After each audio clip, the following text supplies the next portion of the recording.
It's episode 290 of View from 202. Is it? I think so. The previous episode listed on Spotify says 289. Oh, you're right. It is 290. It's episode 290 of View from 202. It is it's March. It's March of 2025. There's been a series of games in this season, 3 games that have happened since we've last spoken to you. It was a game against Atlanta that you've probably forgotten. It was a game against Orlando that was a little bit more eventful. Cinematic. And then another home game right after that against Toronto that was a little bit in between the two, dare I say. It's the 4 of us. I would say it's arguably more eventful, the Toronto game. The Toronto game, really? Yeah. I guess the Orlando one, to me, feels like it has that classic lead change back and forth, you know? Whereas Toronto, we were always, I guess we were tied briefly, but it doesn't have the back and forth, you know? But we'll have it out. We'll slug it out. Peaches and Brit deciding which game was more boring on this episode. Coming to you live. Well, we can all agree it's the Orlando game. There has been an extra bit of intrigue in this week's episode because I did just get added to a group chat all of a sudden that a bunch of people I don't recognize, but they just keep on talking about how we need to get more SOFO. We're all clear on SOFO. We're clean on OPSEC. Got to add the SOFO, and we got to get minutes for Wiki Carmona throughout everything. And buying more fireworks. So who knows what that is about, but I can't believe probably I no missed, big deal. This is the biggest news, that I missed fireworks. You did miss fireworks. Damn, I can't believe it. Cork and I didn't even stay for the fireworks. It was cold. It was cold that day. It got cold. It dropped like 10 degrees. It's rainy, right? Yeah, like the rain came through and like you really felt the drop as the rain came through. But you felt the rain on your skin? No, because there's a roof at the beautiful Sports Illustrated Stadium. It was ridden.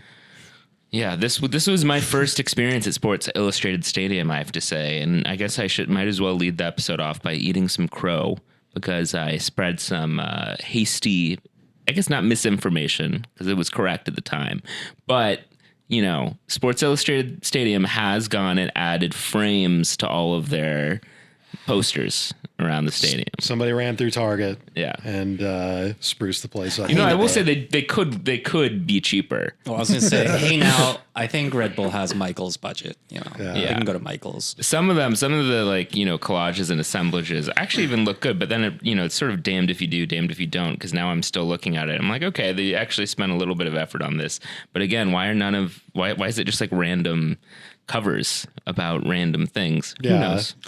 Could be worse. It's like they could have just been photos. I mean, of Red Bull's things. It could be like AI covers or whatever. Or I don't know. Slop like that. I mean, are we sure that they aren't? I don't know how they're much real covers, right? I don't know how much more or less embarrassing it would have been if they had done something like a bunch of like fake Sports Illustrated covers commemorating past Red Bulls moments that clearly were not covered by Sports Illustrated. That's a good point. It would be like, it would be a kind of patronizing, but like, I don't know how much worse it would be than like Tim Tebow and like the shit that they have up there now. The thing Jason they really Kidd. should do is have Connor Lade retirement ceremony. Well, I was gonna say, I think they should just make covers of all those like really weird webcam photos of everyone in the stadium, and then we just individually Put those have them up on up the wall. as covers. Yeah. I didn't realize that you don't need to like prove Your seat? ticket or anything to get those. Unnerving. How would I, as someone who doesn't have a ticket in 202, ever get a picture of myself if that were the case? You know. I don't know. I mean, have you gotten pictures of yourself? I've not even looked. I've not looked. I'm like thoroughly uninterested in that. I don't like that like variety of like photo of myself, like seeing myself from a distance. Exactly. Like, I feel like it never looks good. In some kind of like Digital unclear zoom, emotion or something. right. Like, And who never knows looks when it was flattering. taken? And you know, like when you take a photo on a roller coaster, they warn you, right? Like, well, and when you're on a roller coaster, you're expecting to be like, wow, and stuff like that. Whereas like you're doing whatever. You're not expected you're to doing be like whatever that at at any random RBA. moment at a soccer game. Sometimes you're talking, sometimes you're, just kind of moping. you're not whatever. following the stadium host's every instruction to get hype. I'm honestly not. But I don't know. It's on another level, which I don't keep up with the rest of the sports world. Maybe they do this at like the Jerry Jones Cowboys Stadium or whatever, and they were the pioneers of it. But like, I don't know, like it's a little too much for me. I'm sure there's some fine print in all the ticket purchasing that like, you know, we're allowed to you capture your image and use it or whatever. And that's just like a standard thing in sports tickets for a while. But this is like a step beyond you just getting, you know, caught in the crowd in the background of like an action shot during the game and stuff like that. I don't know if people are really permitting you to take photos of them in their seat when they buy a ticket to a sports game. I'm being a little like light about it, but it is kind of a little nefarious to me. And, you know, obviously stuff like that can be used towards somewhat nefarious ends if it ever comes to that. So I don't know. I'm not the biggest fan of that as like some kind of novelty fun feature. Yeah. Yeah. Well, I think the kind of metaphor of it being this central surveillance in this, you know, panopticon is pretty on the nose. Right. I mean, is it even a metaphor? Right. Yeah. It's also funny that it's launching in 2025. Because, you know, one gets the sense from at like theme parks, at roller coasters, that those things are kind of holding on for dear life, you know, like because those things started before we all had cameras in our pockets all the time. You know, now it feels almost kind of quaint. And it's like, yeah, why would I want a photo of myself awkwardly in between motions or like expressions also from like a long ass distance away? I don't know. Yeah. And like the amusement park things are like, you kind of get a physical photo. Right. And it's like, well, can you get a physical photo of these things? I did see there was that table in the some concourse. kind of thing, yeah, where they have like printers and stuff. Do you have to pay for it? Probably. You can get yourself printed. If you get the digital one, do you have to pay for it? No. I think you just go online and put your number in. But it is weird. I mean, that booth that they have set up, it is weird that it's just kind of like a table with a curtain on it or whatever. Yeah. Is it like a photo booth or is it like... No, it's just like a booth with like people sitting at a table with like computers and printers. Like, it's kind of weird. God, I don't know. Now I can... It's just I feel like the shoe is on the other foot now, and I just can imagine myself like if I had kids that were like, "Dad, I want a photo," I'd be like, "No, that's stupid. I'm not getting that." And be like, "Oh, come on!" I'd be like, "No, you. why? I'll take a photo." I got of you that right drilled now. into me, so Yeah, exactly. No harm, no foul. So, Sometimes stuff is just stupid. You Right. gotta learn sometime. been feeling more and more of that recently. Like, we're not getting that damn photo. Don't care if it's free. I will say there was one bit of genuine club culture that I experienced on the way in. You know, I was walking in from the PATH train, very displeased to discover they've added some sort of clumsy traffic control where now they have kettled away all the pedestrians and make us wait for the cars to go into the parking lot. But then amongst this, there was some random child who was walking in with their parent who rattled off an immaculate Red Bull hats here impersonation out of nowhere. And I should state the Red Bull hats guy was not there that day. Oh. He was just... He's been kind of spotty recently. Yeah. And I was like, and I'm like sort of joking, but I'm also entirely not joking where I'm like, oh, that was actually a bit of club culture right Yeah, there. totally. More awareness of like the rhythms and repetition of attending a Red Bull game than we've seen from the club itself. In any time. Was the guy who shreds in the parking lot? No, he was not there this time. Damn. He's still a more recent addition. Yeah. It is kind of to go on to touch again on the, you know, kind of less fun part of that anecdote you just told, Brit. Kind of stuck out to me in this game too, that like that setup in the parking lot, like on the way from the PATH station is, a bit dodgy. I don't know if the idea is that they want you to go out on that kind of street that's to what I guess is the, west of the PATH station, but, being able to, the most direct route to get to the stadium grounds is through that parking lot from the station plaza. And you have to it's a very narrow little corridor that they have roped off that you have to share with cars. And then you get to that little exit way that has like the bollards and shit and like the, concrete blocks, for letting people in or out of the parking lot on that end. On the stadium end, it's this, again, narrow little bottleneck that you have to be forced through with hundreds of other people. And especially after the game, it can get very congested. And before the game, there's cars flying around, and, it's just like... After the game, there are cars flying around. I mean, it's just all in all, just, of all the things that they've, tried to kind of, put bells and whistles around the stadium grounds recently, to have that as the option for people coming in from the city as pedestrians is, a little, unwelcoming in a somewhat real sense. Mm-hmm. And I remain, is impressed the word? I don't know. Among all my grumbles about like the club sort of abandoning any pretense of, the city and that sort of aspect of its fan base, there's still quite a few of us who get on the PATH train and come in by the PATH train every single time. Probably from New Jersey too. Yeah, a lot of people from Jersey City and Newark, Hoboken that are getting on. It's still thousands of us. So, I guess that's encouraging that we all haven't been totally alienated yet. I suppose some of that's probably the town of Harrison responsibility, but it's a weird thing where the parking lot is private property, right? And once upon a time there were development plans, and presumably still are somewhere, to like turn that into a big mixed use thing, just like the other ones a couple blocks away.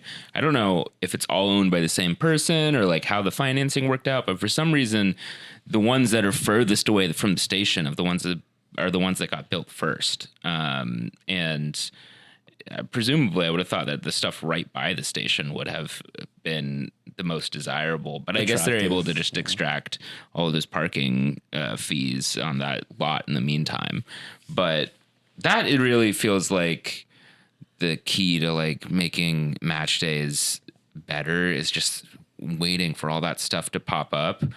But then the kicker is that, like, for the stuff that has gone up, like some of it right across the stadium, it has made it feel a little bit more like urban and, an actual place, like an environment that the stadium is within. But then the ground floor of those developments, now that it's a whole new season, we dark can and a little empty. bit are all residential too. But it's like these weird, like, lobby amenity spaces, like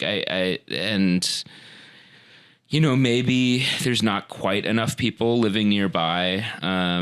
It's like they designed the places not without any context that there is a sports stadium literally across the street. I mean, this is also just maybe a frustration with weird modern development practices as well, where it's like, I think from the get-go, I had this gut feeling that it was naive to think that somebody would put a restaurant or a bar right across the stadium. Like there's just this weird sense that like, what consumers actually want is a large lobby space with a big pool table that no one ever uses. That's luxury, Okay, fine, but maybe one day they'll adapt it. Anyway, the games themselves, I guess the Red Bulls.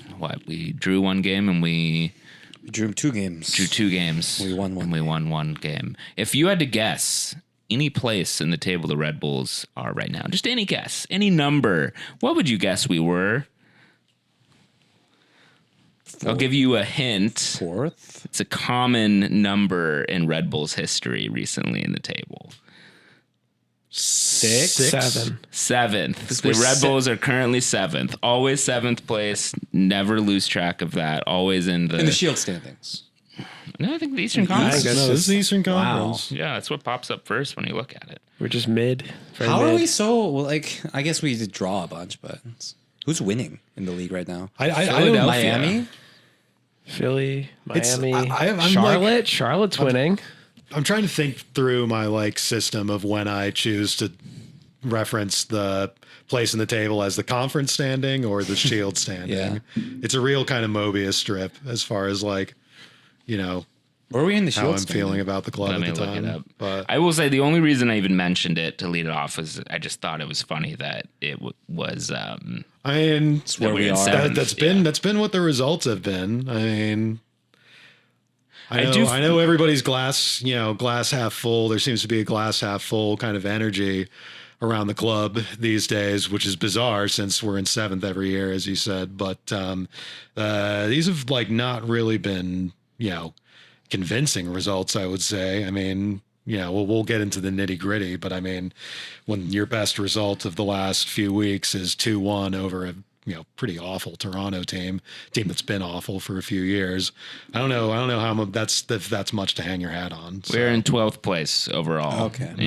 In the table. I do feel like it's like exactly. I feel like I'm not referencing the Shield standings as much recently because they've just gotten so out of scale now that there's like 30 teams. Right. Also, if we're not in contention, it's like, why would we even be talking about it? Sometimes if I want to be a dick, I'll say like, oh, we're like 19th in the Shield, whatever. Yeah. But like, yeah. I do think that these 3 games have given us a solid sample size of where this team is at right now. Well, I agree, but I also think that maybe some of this optimism that you're sensing, Cork, is coming from this kind of notion that the team isn't all together yet, quite, right. And that people are coming back from injury or whatever. But, why do we have so many injuries? But, well, I mean, the injuries and stuff, I mean, that's a squad planning issue. I mean, that's a skill issue. Yeah, bunch of young players. I mean, that's the thing about this club being so bottom and top heavy age-wise is that, when really young guys and or really old guys are your entire squad and they get injured all the time, that's not an accident. That's a squad planning issue. Exactly. 26-year-olds know their body. Yeah.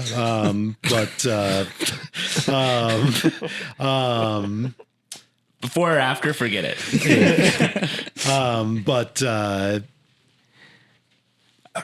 I will say this stretch, I think, and particularly this last. The other thing I was just going to say, sorry, real quick, was just injuries and injuries happening to extremely young and extremely old players are not an accident, but also it's not an accident to have a bunch of guys on international duty. You got to plan for that, but also.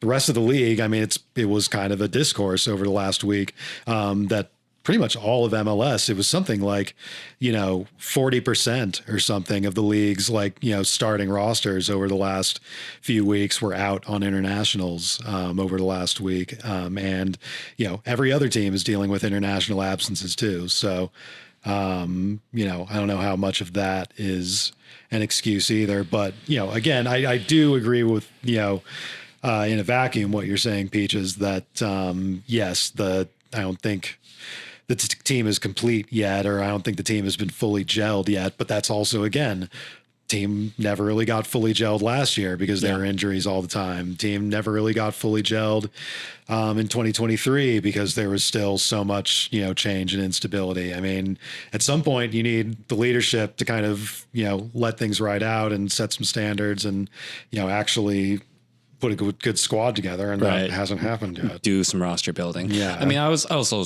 mentioning that just to kind of give context, I think. No, I don't agree with that, obviously. I think, it's not great. We'll talk about the games, but it's not great when we draw at home. Sure. Well, I mean, I do also want to give us license to just go at this thematically rather than necessarily feeling obliged to go game by game in perfect sequential order, especially given the fact that the Atlanta game at the very beginning was so 0-0.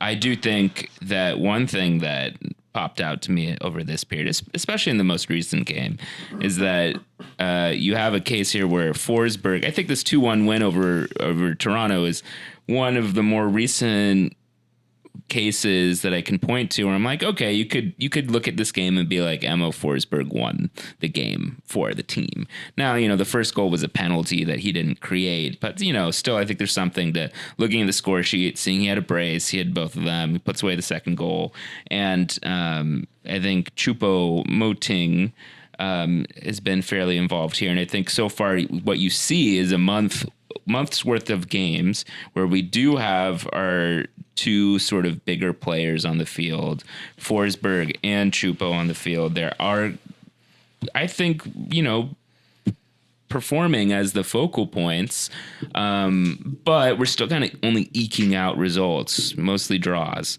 rather than wins. If we follow a similar pattern as last year and some of these guys' fitness falls off or they get called up or, who knows what happens, that's not giving us as strong of a foundation to have a summer swoon as we did last year.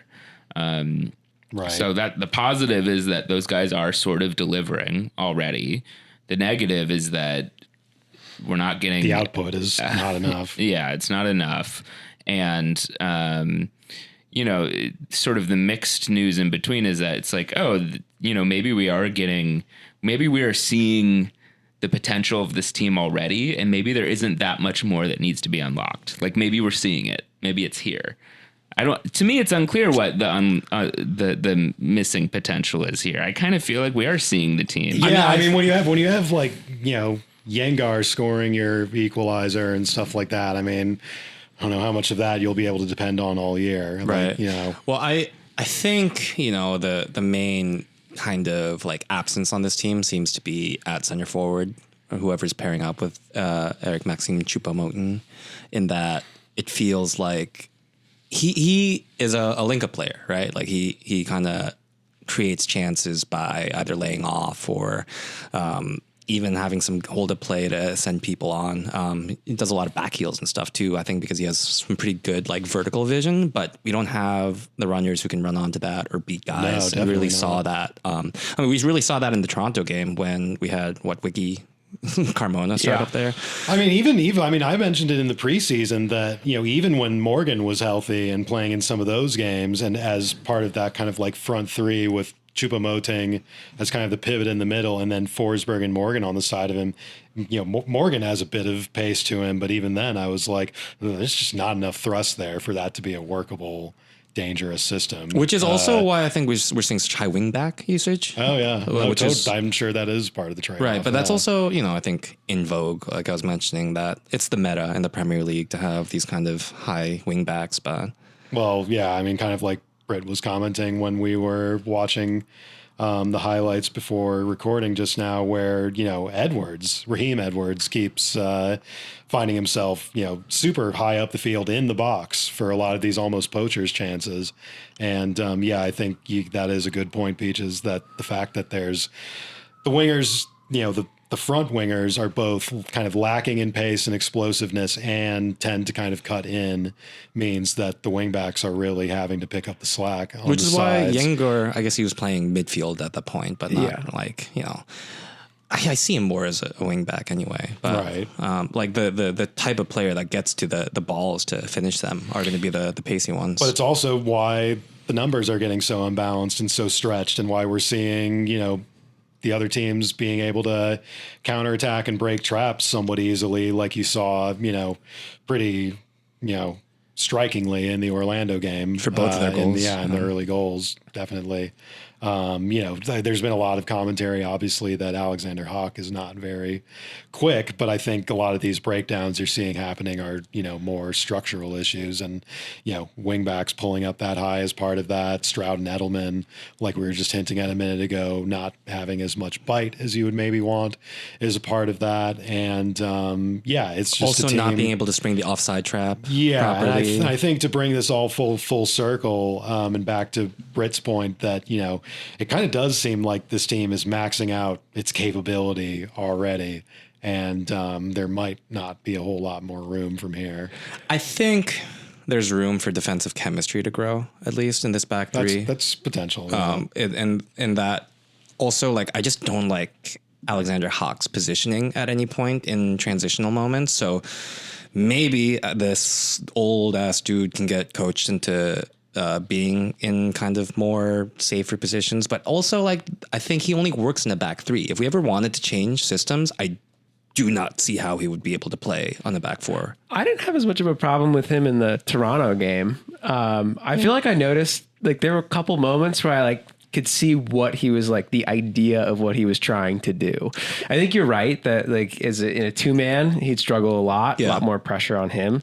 But he took a few moments to bring the ball forward, and I thought he did a good job of that. I mean, take it with a grain of salt. We were playing against Toronto. It's probably the worst team in the league. I mean, he has to deal with Insigne or whatever. Yeah, right. Coming back after not playing for how many months. But he had a few good. I think he did a good job switching the ball to the right at a few points. No, I agree with some you. of the That's definitely part of what he brings. Yeah, Yeah, he's like the left-sided Isla or whatever. Yeah, I mean, just not nearly as good and much more, little of slower, a liability. Well, Isla's defense is also not solid. Not amazing. So, I think maybe none of our center backs are really too solid. But I like the fact that Hawk and Isla are more fluid with the ball is definitely making Sean Neal stand out a little bit. yeah. Sad to say, yeah. In terms of distribution, especially. And just being kind of clumsy on the ball more than he's somewhat always been this way, but it hasn't stood out as much as it has the last year or two since there's been some more fluent center backs next to him. And also, he's not the most mobile center back. We could probably In short spaces, no, Yeah. but yeah, He was bailed out by Reyes being there a lot, and he just kind of cleaned up in a lot of those like dangerous moments. Yeah, it's still unclear to me why they were so confident about ditching Reyes to exchange it with this setup. I mean, it doesn't seem to me that we needed the money or they needed the money from Reyes to like sign Chupo or whoever. They didn't else, even get that much money for Reyes, Yeah. Which apparently he's not made hasn't even been the playing, bench right? for Yeah. San Diego, but they haven't announced any injury or anything like that. So something odd still Yeah, maybe going on something there. weird. Yeah, but Peaches, to your comment. luckily there's about- no journalism about MLS anymore, so we'll never find out what's going on. I believe it was, but- quote, this old ass player. Alexander Hawk is, I believe, 2 months younger than you are. I mean, it's an old ass player. I'm an old ass player. Fair enough. But He's a 93 baby? yeah, Wow. he's 31 years old. Wow. So He doesn't look like it. yeah, he doesn't look like it. I did He compare him makes to a me feel better 45-year-old the about- last Yeah, episode. you're doing all right. Yeah. Yeah. I was gonna say, just to bring it back to the offense for a little bit, to the idea of like kind of us just being like pretty much it. Morgan only played one game? Did he play in our second match against Nashville, or was he just against Cincinnati? I didn't even know he played. I think he was just against Cincinnati. I thought he was injured from preseason. Because he played for the first game and nothing happened, but Cincinnati's defense is pretty solid. Yeah, and also like this team kind of seems like it could gel over the course of time. I think that maybe a few more games with Choupo-Moting, there might be some link up, and he'd be the ideal player for that. But I feel like it would be very foolish because we've done this in the past, trying to bank everything on a very highly injury-prone winger and expecting great results. This is my hot take: is that his partner Choupo-Moting should be Raheem Edwards. I think Raheem Edwards gives me a sense of like the way he's playing right now. Like when Chelsea had Antonio Conte and Marcus Alonso was playing wing back and he was off and getting into scoring chances. Kind of gives me those vibes. Is what I'm saying. Well, to add a little bit more onto the forward and winger situation. I mean, something I said in preseason was that while I was also saying that the Morgan, Chupo, Forsberg front three was not going to have enough mobility, I was also saying that might have a little more dimension to it if you have guys like Ngoma and Yengar coming off the bench as quicker kind of burners on those sides and maybe finding some mismatches there. But one, you have Yengar having to play wing back because Harper's gotten injured and not enough, and Duncan's injured and not enough trust on other guys. And then two, you have Ngoma, seemingly very rusty and apparently injured again after the Toronto game. I mean, But he did create that goal. well, which The second one, a little bit like the pass into Choupo-Moting came from Goma, right? Did it? That was that early? I don't Ngoma think he was on that the early? field. What was that? And Ngoma wasn't a starter. No, he came on pretty He late. contributed to a goal at some point, no? He came on in the 65th minute. And our second goal happened. It did happen after that. Yeah, I thought he contributed to that goal. Okay. We can look at the tape. That's not how I would have described it. Yeah, go ahead. I mean, Brit, you were the one who was kind of like, I was just about to segue into you kind of harping on Ngoma's play, Yeah. even before he got injured. But yeah, as seeming quite rusty and not really what you would hope to see from a guy who's been kind of kept in a glass jar for a couple years. Yeah, I mean, it's and protected strange. and only put on the field when he's absolutely ready. He does not look like he's ready. Yeah, every time he hits the field, and like I'm not trying to make fun of him, or like, I'm not trying to be funny. Like it really feels like he's kind of like forgotten how to throw his body around a little bit, and he's constantly making this really loud contact with everyone, and his like limbs are flying everywhere, and he's going like full speed into people and just constantly clambering into people in a way where one does wonder if he really had to like sort of retrain himself how to run after his injury or something like that. And it's affecting him. But even then, it still doesn't even seem like a running technique thing so much. It's just like he's constantly just having these sharp elbows up that's getting him in trouble. And lo and behold, like right towards the end of the match, he had that shot and seemingly came down with another injury from this. And I don't know, it's concerning, but it's also another thing where it's like for whatever reason, like the team can't look at this guy and be like, oh yeah, we can plan around this guy. Right. Well, and to add even more onto that, and that one end of the Ngoma issue is that he's injured again and doesn't look remotely in form.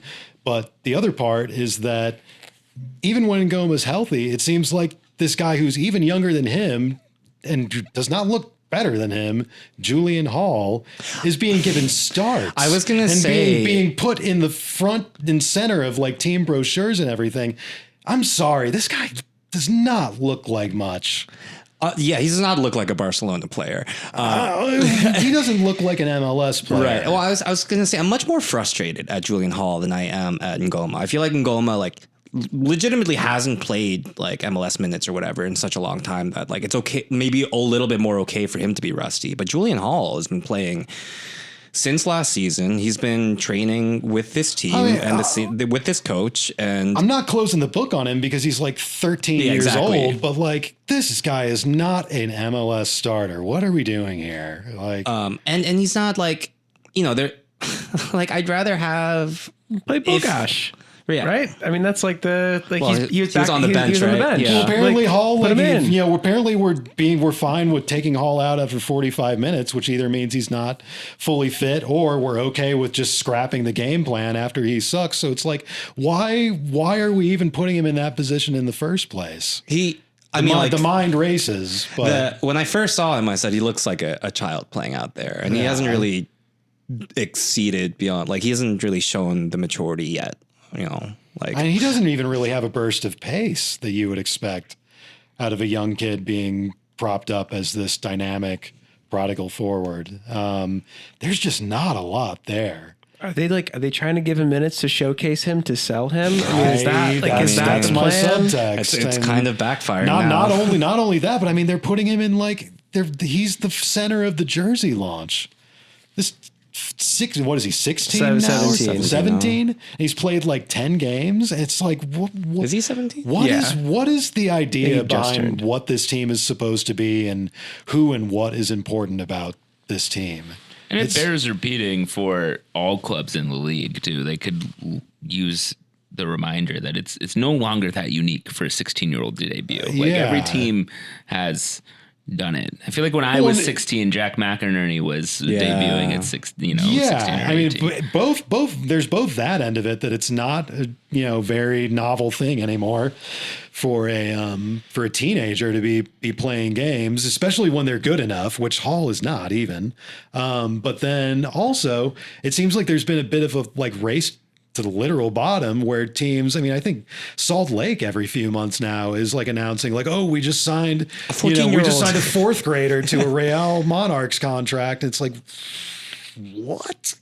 And it's just all to get a little bit of buzz and a news cycle or whatever. And it's just it's real gross.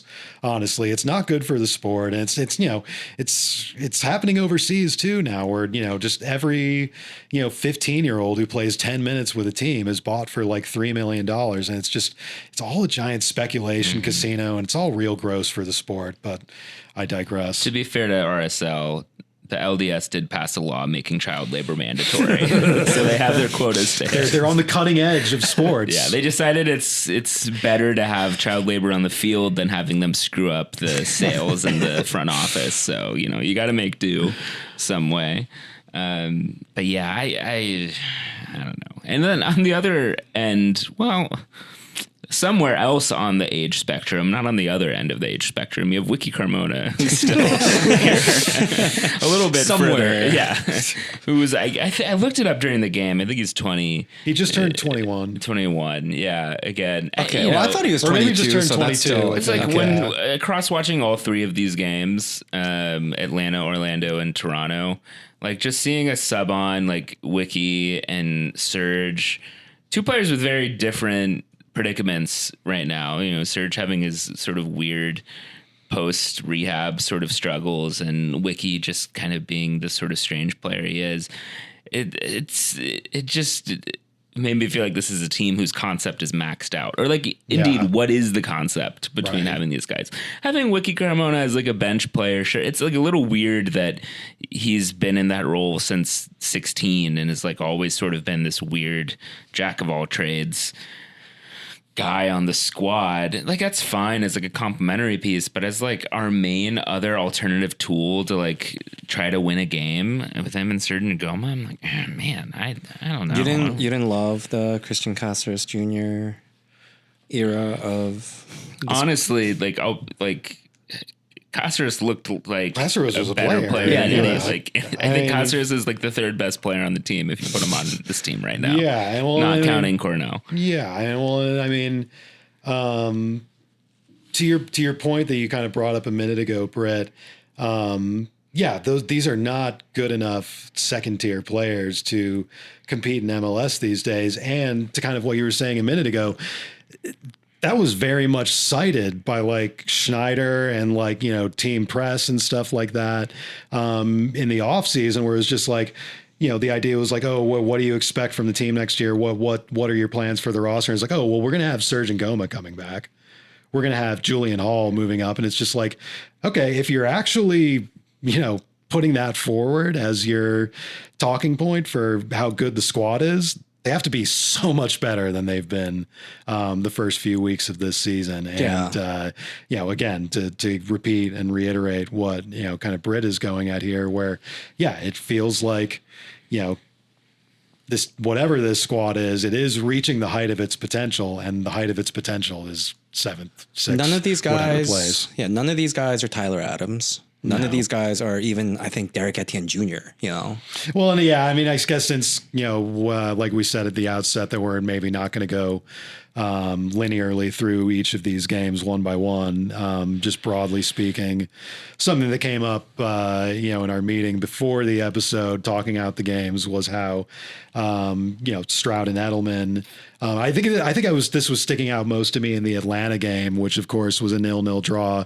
where neither team struck blood, but there were a lot of moments where both teams had a lot of moments where they were playing kind of half court and sieging the other team's goal.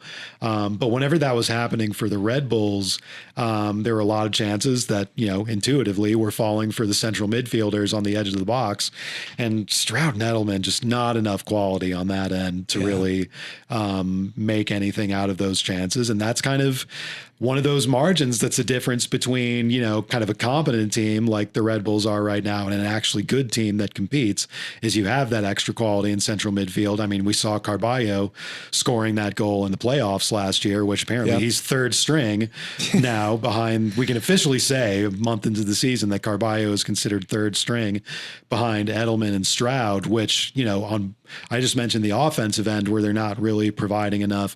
I think on both ends of the ball, I don't think they have enough bite and kind of presence on the defensive end either. And I just think both Edelman and Stroud are probably pretty solid third or fourth central midfielders on your depth chart in MLS in 2025. But as your like main starters, just not nearly enough quality on both ends to be, the engine room of a team that's really going to compete. Yeah, and I think when we talk about like, oh, the front line does seem to have a surprising amount of quality. Like we need a midfield to get the balls there too. And I just like when I watch Edelman and when I watch, well, Stroud's less so, but when I watch Edelman, like he just doesn't pivot his head as much as a central midfielder should. I don't think he sees the passes or the vision to go forward a lot. Like I think he's a good defensive midfielder. Like he's made a lot of important tackles, but I would honestly say I would say the opposite. Well, I mean, the tackles thing, I will say, like, yeah, he makes a lot of tackles. it's like Connor Lay tackles. They're Connor Lay tackles. They're kind of desperation, just got outran tackles and stuff like that. He picks up some cards, he picks up some injuries, and he's missing on a lot of plays where the ball ends up in, the middle of the park and ends up in the goal.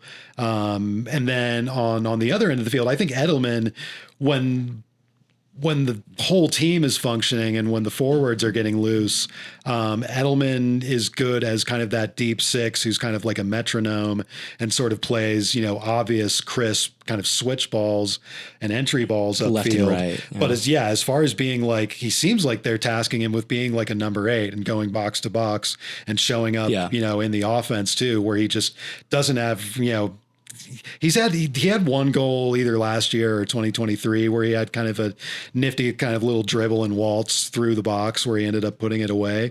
But that was rare. That was an exception to the rule. He generally doesn't have a lot of dribbling and maneuverability in the final third. Stroud has a little bit more of that 8 quality to him and is a little more well-rounded and mobile, but is still just, a very kind of jack of all trades, master of none midfielder. And, there needs to be more there if this team's going to advance a level. Yeah, you saw that in the Toronto game, I think, where he had that shot and it just went way wide. And you're like, you have space there. And like, if you're a central midfielder going onto that ball, you're like drooling, right? Like you're watching Frank Lampard in 2000s run up to that ball late and score, right? Yeah, Edelman's very I struggle to think of another word but floppy, like in his dribbling. It feels like he flips and flops the ball back to both sides of him. His foot is a hockey stick. Yes, exactly. That's exactly it. His foot looks like a hockey stick when he dribbles around. I do feel like that on the winning goal, the winner at Toronto, Carballo's fairly simple but direct involvement in putting in Forsberg on that final pass does feel like the kind of thing that Edelman and Stroud don't have. Yeah. And it's not a extremely complicated pass or anything, but it's just the kind of not how they're oriented. Like you guys are saying, they're more oriented to pivot out wide rather than look for something like that.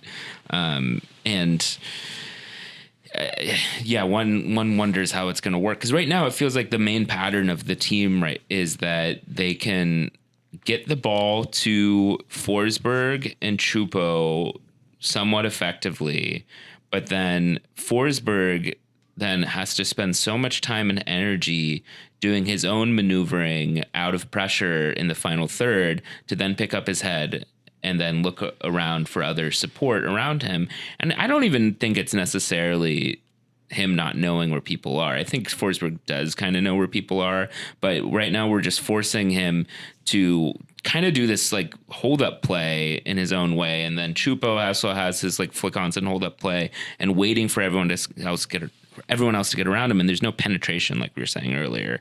And the second that either of those two guys are out, it's I don't know what they're gonna do. And that happens a lot because Choupo-Moting is often playing deeper to facilitate play. Well, he's not being like a static striker. He's just at the top of the formation all the time. He's showing up wherever to try and create a mismatch or a numbers game. Which I'll say I like Choupo-Moting. I love that kind of striker. And Choupo-Moting's pretty good. He's pretty good. Solid. He's also just not a player who I expect to be able to go 90 minutes every single game. I think this is the way I'm thinking of it. I think when I saw Van Zer is like, oh, that's kind of how I play. When I see Choupo-Moting, I'm like, oh, that's kind of how I see myself would like to play. Yeah. Van Zer is Jack and Choupo-Moting is Tyler Durden. So I'm saying I'm ready. My heart is open to Victor Bogash. I'm ready for him to come in and just all of a sudden you and that kid who was 2 rows behind us the other night. I assume that child is Polish. Who knows? There are a lot of Poles who sit in 202, so it's true. Yeah. throughout the years, there's been always a trickle of random children who get enamored with different players. Like back in 2014, there was that set of girls who just kept on screaming for Connor Lade's attention. And then in Philadelphia, everyone got, that one kid was yelling for Tolkien's attention. So kids, who knows what they get fixated on. In this case, Victor Bogosh. But yeah, I don't know. High floor, low ceiling seems to be a recurring feeling about this team right now.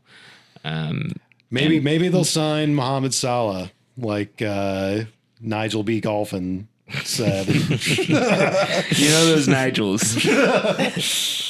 Always can't get enough of it. Well, if we do end up getting Timo Werner, he's gonna be that fast guy who gets on the end and always misses the goal. So yeah, I don't particularly. I mean, I get in the most stupid way why people would get excited about Timo Werner because people get excited by the idea of the Red Bulls signing a quote unquote star player, but when you actually think about it for 30 seconds, this guy is literally notorious for getting on chances, playing for good teams that set him up with great chances that he misses, and he hasn't actually like played very much for like 5 years. Like, that would make Forsberg look like us signing like fucking Pogba in his prime or something. The idea that an even more cast aside Leipzig guy would be some sort of like boon for the team is kind of funny to me. But Salah, I mean, I'm not putting too much thrift in Nigel's reporting, but that's a big star. That's kind of a guy. Yeah. That's an actual guy. That would be kind of interesting if they actually do have connections with him. Who knows? But that's how much I'll indulge in Muppetry. Wow. For now. So you do accept Jurgen's puppeteering hands over this club or whatever. We'll see. Well, our upcoming games against New England, Chicago, and Orlando. Again, is that Orlando game? Is that the league game? How many times do we play Eastern Conference teams twice? Yep. You do a regular table against East and then a random set just like against West now. It's so annoying. I do think it's not too much to ask that you at least play every team before you repeat, at least in your conference, or at least not have it be like so soon after, You don't even learn anything. Right. Yeah, Orlando's a semi-rivalry. Yeah. New England, are they any good? Let's see. No, 13. No. Isn't Caleb Porter like under pressure? No, I'm just going to get my gripe in. There's another example. I mean, of course, there was the whole Bruce Arena blacklisting situation a couple of years ago, and now fucking the voices that be in MLS media were just slobbering over like these random guys who Kurt Analfo was signing for the New England Revolution. And it's just like, man, the idea that Kurt Analfo knows what he's doing is, laughable on the face of it. But like these same guys were in charge last year and they were crap. It's like the Red Bulls. I mean, it's the same guys who've been in charge and done a shitty job for a couple of years now. And you're pretending like you have faith in them. And, again, to bring it all again full circle, the reason why Bruce Arena had to leave and Kurt Analfo had to be installed is that Kurt Analfo will sell the players who makes the league money and buy the players who the league wants him to buy. Doesn't really matter whether they win or lose, as we can clearly see by the table standings. So that's my soapbox about New England. Is Josie Altidore still on the team? No way. Josie Altidore, is he still playing? I don't know. Did he retire? I was honestly just thinking, that was a riff. You're just trying to. Well, I mean, like, I just don't know who's on New England. Well, okay. Omar Gonzalez, is he still around? Okay, I get where you're going with there, but Omar Gonzalez. I was honestly just thinking the other day though, where it's like, Josie Altidore, that was a pretty quiet disappearing from the game because I think like that New England loan was like his last thing. I don't know if that was before or after he tried Mexico for a minute, but he was a great player. Yeah. And then just, very quiet disappearing from the scene. It does remind me, earlier this week at work, my coworker who likes soccer was asking me whether I thought it would be worth it to like go pay $100 to go see the USMNT up in Connecticut. He was under the impression that it was a Gold Cup game. But then he asked me, he's like, have you ever been to a US game? And I had to think about it. And then I was like, actually, yeah. I was at the 2017 game at Red Bull Arena against Costa Rica. And it was a blast. Yeah. We did have some fun there. My coworker had no idea why that was so bad, so noteworthy. I actually don't know how much younger he is than me. He might not be that much younger than me after all. But that took me back. It's been a while since that, and that was also funny because that memory of that game is completely detached from like my other experience at Red Bull Arena, because like we were in the one corner of Red Bull Arena we are never in for Red Bulls games, like the south, no, I guess it's the north, I don't know, it's the one where you immediately when you walk in, the like northwest. And then it was so crowded, it felt like we were in a different building altogether, which is kind of funny thinking about it now with its new name and all the new bells and whistles. Did we also go with Lara? Yeah, we did. Did we? Yeah. I don't remember that at all. Yeah. Yeah. Why? Totally different era. Why would you? This is just a random person we went to college with. Yeah. But like, why would she want to go? That's so strange. She wanted to go soccer, I think. Yeah. See the soccer. What a time. Anyway, we're playing Chicago next, and that's where Greg Berhalter is coaching right now, and they're in fifth, not in first place, but so far above us. 3 in a row. They got 3 in a row.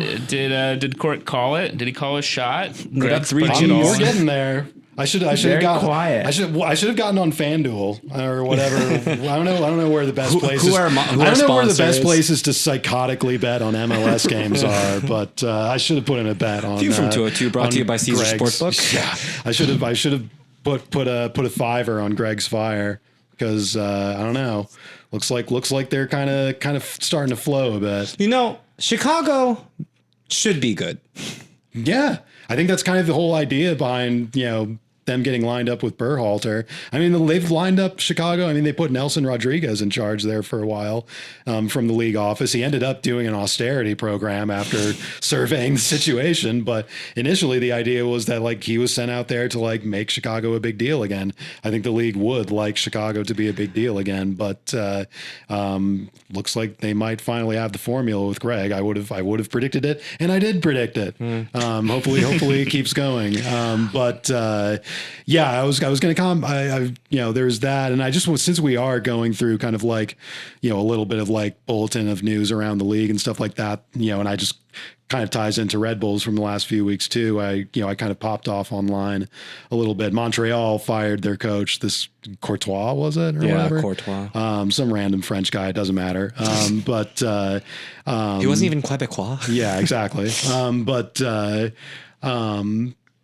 There was this like, this thing of outrage about like, oh, Montreal, like they're a mess or whatever. And it's just kind of like, is Montreal the biggest joke in the league? They finish like 8th and 9th every year, but there's supposedly higher spending Hollywood teams that do way worse than that, including one of the highest spending teams of them all, Toronto FC, who we just saw be absolute dreck over the weekend. They've been bad for 3 or 4 years since they did that big spending spree on all the Italian guys. Somehow that's not getting revisited, but we're pretending Montreal is bad because they're holding a coach accountable for not, keeping to the standards they were expecting. Just the fact that there's this endless narrative in MLS these days that like, no coach is ever allowed to be fired. Every coach has just not been given enough money. Every coach has just not been given enough DPs. That's the only reason a team could ever be bad. And it's just like, no, did we not just see Nancy, take Montreal to like second place and cups and stuff like that with the same, supposedly low budget roster? Did we not see, Toronto sign Insigne and Bernadeschi and all those guys and just be a complete disaster for years. There's just such reductive kind of analysis and discourse of MLS these days. And it just leads to a league where everybody's disoriented and nobody actually knows what they're watching and knows what they think about what they're watching until they decide to open their mouth. And it's just, I don't know. It's just a very, very kind of blasé scene these days. Well, I mean, for those reasons, I think. I mean, I think you're right. But also, like, is there any real interest in MLS, these days? Is there anybody who's really talking about this? There's never really been a lot of interest in MLS, but they used to go ahead and force through and pretend like it was something that mattered anyway, beyond just being a, vehicle for transfer buzz. They used to actually cover all the teams and have some pretty detailed analysis on both the league site and at independent publications. And there's just not that anymore. And the little that there is spread way too thin and is not very curious. And it's just kind of a disorienting league to follow. Yeah. These Well, days. I was going to bring that back into I just don't like Apple. Well, the way that people talk about bad teams is also interesting because, and this is true across multiple sports, having some bad teams can help with the legibility of your league. If you have a league where like the vast majority of teams are like mediocre and kind of like so, they could be sneaky good. That is a recipe for they're not being like as clear of stakes or like sense of like what the pecking order is. It's all just at a any roulette time. table. Yeah. And it's funny because thinking back to like MLS 2.0, like, if a team was doing really poorly, we all had a sort of collective anxiety about like Chivas USA and like, the Rev Stadium situation, because there was like a real fear that it could actually crater the whole league. Now we don't quite have that, but now there still seems to be, like you're saying, Cork, this, perennial sort of concern of like, XYZ club is such a disaster. And it's like a risk. It's like, well, what are like, is the league gonna fold because of what a risk they are? Yeah. No, I mean, sometimes teams are bad. Yeah. Do we want every team to be 500? Like, do you want every team to be the New York Red Bulls? Yeah, exactly. I mean, but it's I will say I am getting a little bit of a Mandela effect here because I thought Laurent Courtois sounded familiar, and I was like, oh yeah, that was that guy who went to Montreal and then got traded. I didn't think of Laurent Simon. Laurent Courtois came over and played for Chivas USA for 2 years, and then was traded to the LA Galaxy for 1 year, and I don't remember last him at all. played for the LA Galaxy 2 in 2014. I don't remember him at all. If he played for LA Galaxy too, he probably came to Charleston when I was working there. He played for the rival LA teams.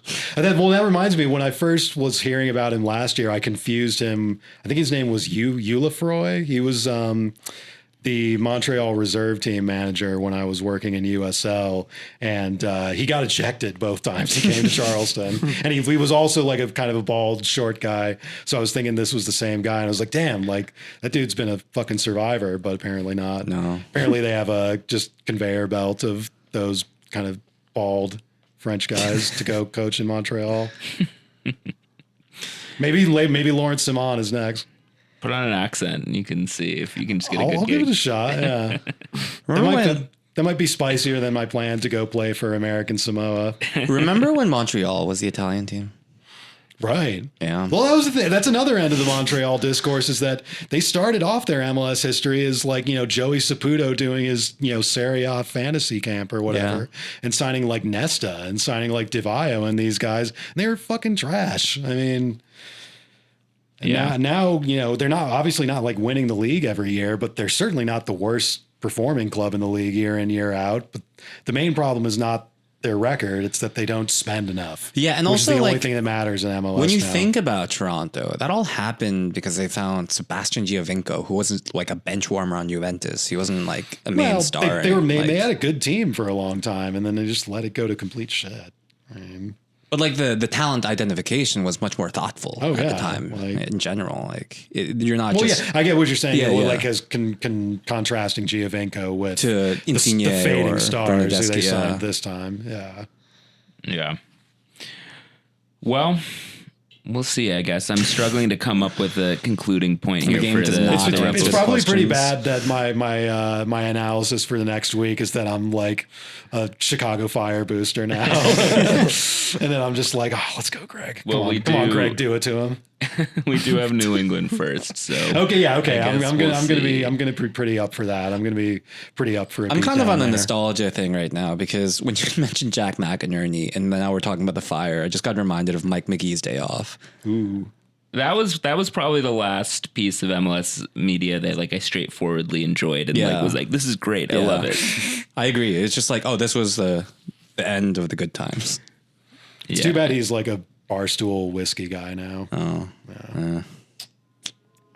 Well, Which probably could have been predicted, but stay tuned. Next week we'll do a big hour-long divulge into Mike McGee's whiskey reviews. It's Alex!